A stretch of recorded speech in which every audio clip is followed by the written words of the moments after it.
En 1917, Walburga Neusihl murió de fiebre escarlata en un hospital militar de Sinj, en Dalmacia, hoy Croacia. Tenía 23 años.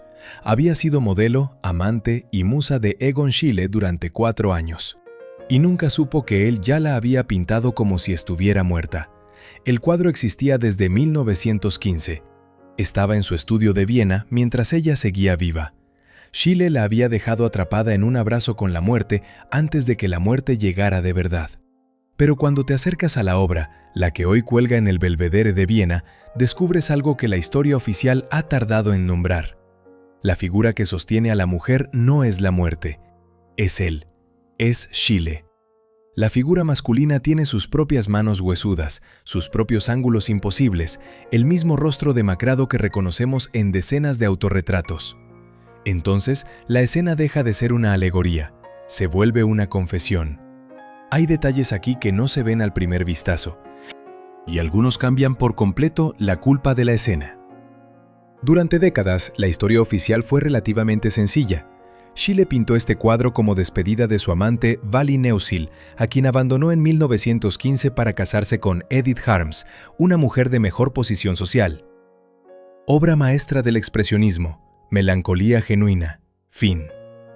Pero hay algo perturbador en la manera en que está pintado el rostro femenino. Jane Kalir, historiadora del arte y autora de la monografía más exhaustiva sobre Schiele hasta la fecha, identifica a las figuras como el propio artista y Wally. Pero lo que Kalir señala, y aquí es donde la cosa se complica, es que ese rostro femenino está tratado de manera diferente al resto del cuadro. Hay una deliberada imprecisión en sus rasgos que no existe en ninguna otra figura femenina de Schiele. Las facciones no están definidas, están siendo diluidas, como si el artista pintara a alguien mientras simultáneamente la retira de su memoria. Quédate con esa idea, vamos a volver a ella. Pero antes de entrar en la pintura detalle por detalle, hay algo que no encaja en el relato que nos contaron sobre este cuadro. El título.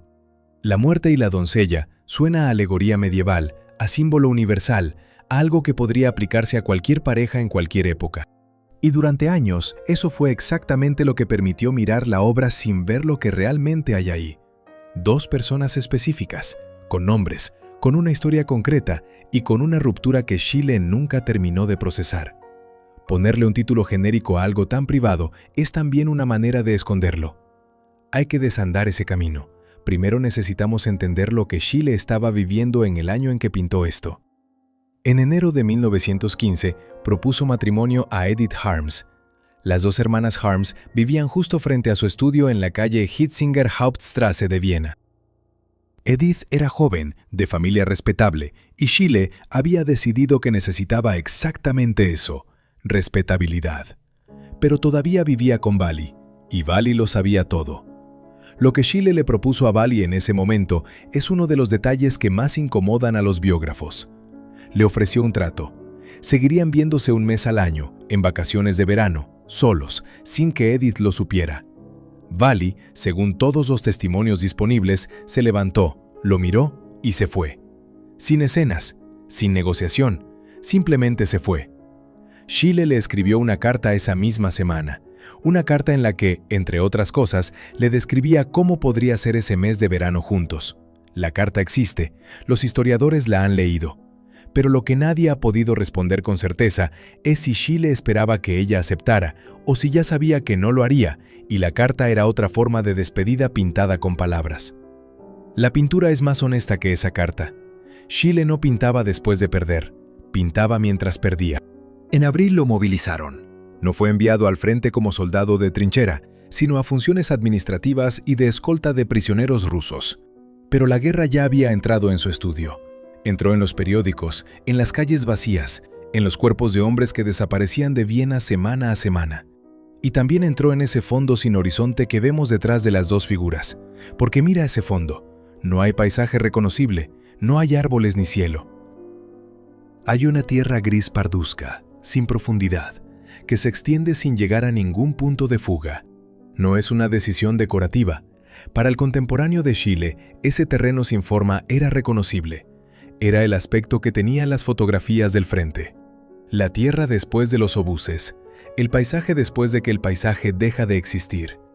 Las dos figuras se sostienen sobre esa superficie como si flotaran sobre un charco de ceniza.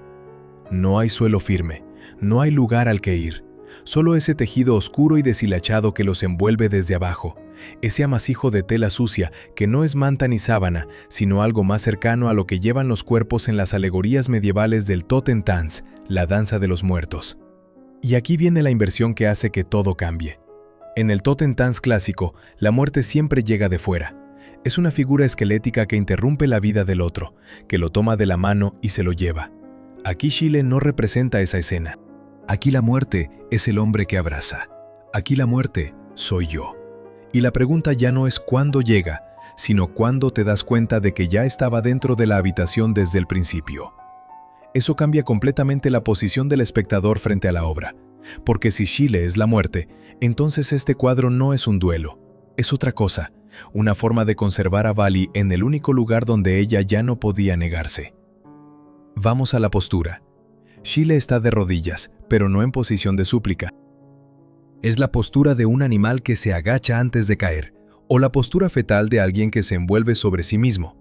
Sus ropas son oscuras, sus bordes casi disueltos en la tierra gris que los rodea, como si ya estuviera hecho de la misma materia que el fondo, como si llevara tiempo siendo parte de ese paisaje arrasado. Ella, en cambio, lleva ropas blancas manchadas de ocre y marrón, y sus manos, esto es lo crucial, no lo abrazan. Los brazos de Vali reposan sobre la espalda de Shile, pero no lo sujetan. No hay tensión en esos dedos, no hay agarre, no hay respuesta muscular. Son lo que en la pintura académica del siglo XIX se denominaba manos muertas, extremidades que han dejado de participar. Si esto fuera un abrazo de amor, las manos de ella habrían estado curvadas, presionando, aferrándose. Aquí simplemente yacen, como si ella ya hubiera tomado su decisión mucho antes que él la suya. Hay dos lecturas de esas manos y no se excluyen mutuamente. La primera, ella ya no resiste, ya no tiene fuerza para irse o para protestar. La segunda, más incómoda. Lo que ha encontrado su fin en este cuadro no es ella, es el vínculo entre los dos. Y Shile lo sabe, y sigue abrazando algo que hace tiempo dejó de estar ahí. Ahora la técnica. Hay algo en el tratamiento del contorno de estas figuras que no tiene equivalente exacto en ninguna otra obra de Shile del mismo periodo. Los contornos no son continuos, se interrumpen, se fragmentan antes de completar la forma. Las manos de Shile parecen disolverse antes de llegar a los dedos. Los bordes del cuerpo de Vali se pierden en la tierra grisácea que los rodea. No hay una línea que separe con claridad dónde termina ella y dónde empieza el fondo. Para los expresionistas austriacos esto no era un error técnico, era una declaración. El cuerpo no tiene límites fijos. La identidad no tiene bordes seguros. Lo que parece sólido puede desaparecer. La iluminación refuerza eso. No hay fuente de luz identificable. En la Viena de 1915, los pintores trabajaban con luz natural o con lámparas de gas que producían un resplandor cálido y dorado. Klimt, que había sido mentor de Shile, usaba exactamente esa luz para envolver a sus figuras en patrones decorativos que las protegían y celebraban. Shile hace lo contrario, una luz blanca y sin origen, casi clínica, que saca a la superficie los huesos bajo la piel, los ángulos de los codos, las cuencas de los ojos. Es la luz del médico que examina, no del pintor que contempla. Donde Klimt ponía ornamento, Shile ponía desintegración.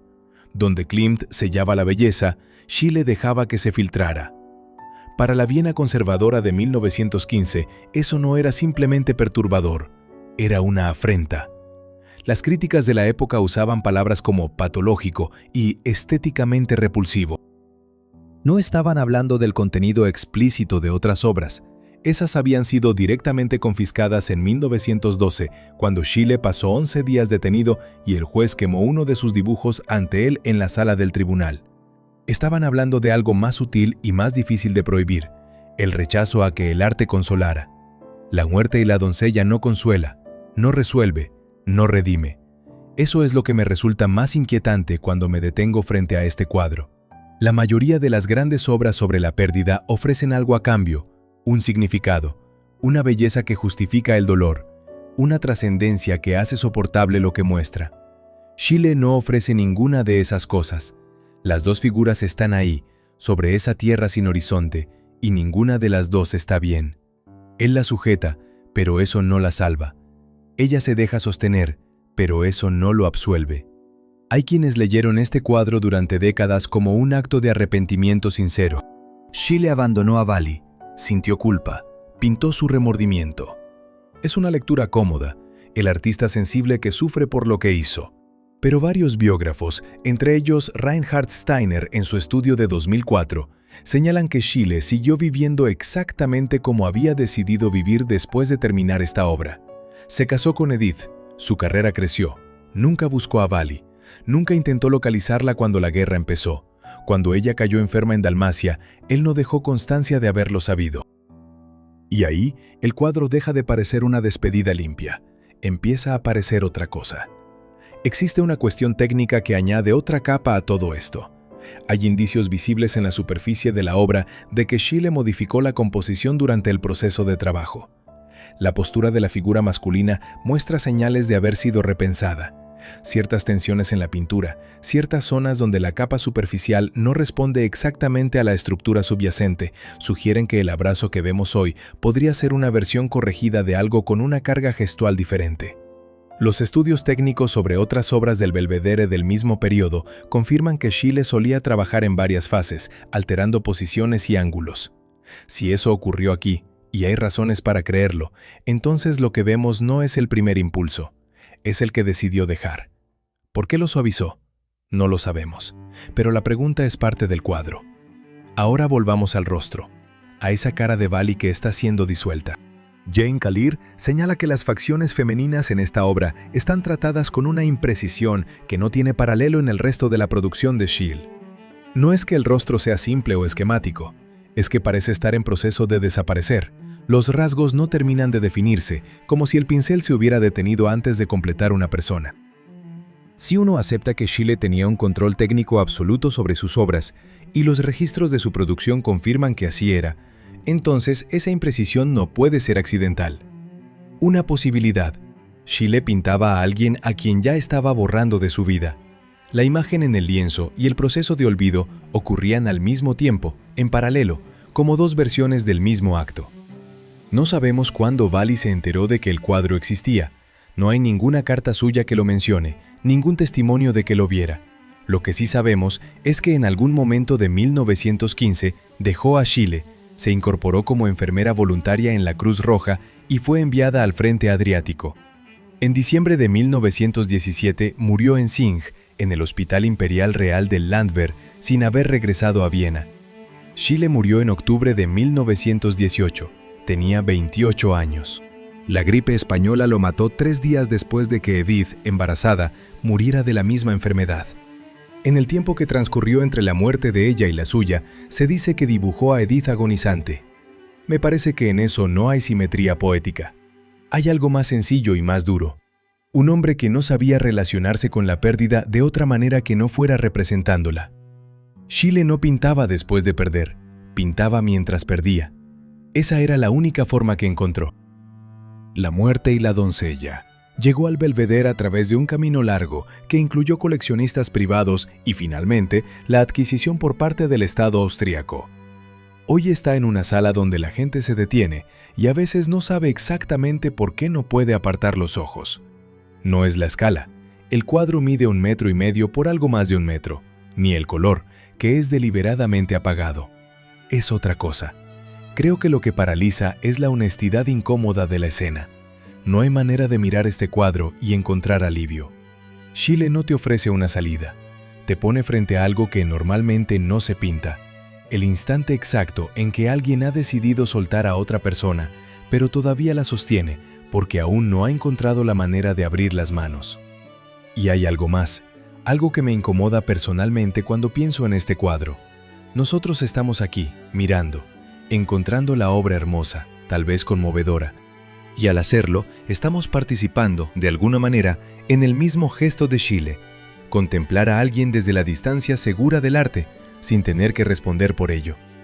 La incomodidad que produce este cuadro no viene solo de lo que muestra, viene de lo que nos hace hacer a nosotros. Esa incertidumbre no está fuera del cuadro, está en sus bordes rotos, en esas manos abiertas, en ese rostro que parece no terminar de aparecer. Nunca sabremos con certeza qué quería decir Schiele al pintarlo, y nunca sabremos qué habría pensado Bali si hubiera llegado a verlo. Ella murió en diciembre de 1917 en un hospital militar en Dalmacia. El cuadro seguía en Viena.